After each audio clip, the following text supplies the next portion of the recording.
Hey everyone, I've got another 5 minutes or less review to share with you today. So this one is aimed at people who have Leatherman tools, the Wave or the Surge, in this case the Surge. If you've ever thought, I don't really like the little thumb recess holes there, it's kind of hard on my thumb to deploy and wish you had a thumb stud, this is for you.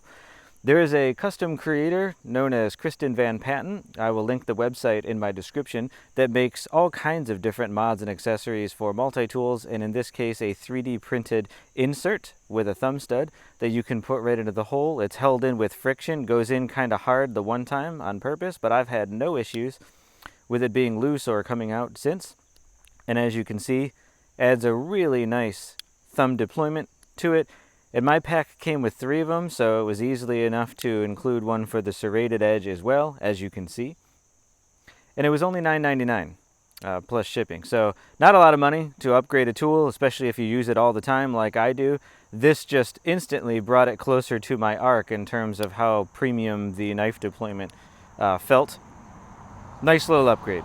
Certainly something I could recommend. They seem well made and pretty durable to me.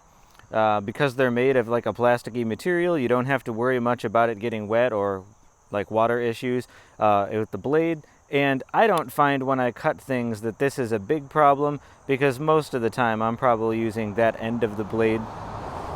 And it's not any more bothersome than the electrical tape that I had wrapped around the hole to kind of jerry-rig the same sort of thumb mechanism. So this is just a much nicer solution. And what's cool about Kristen Van Patten's website is there's a whole bunch of other items that you can get too. In some cases, even other tools that you can swap out for some of the multi-tools.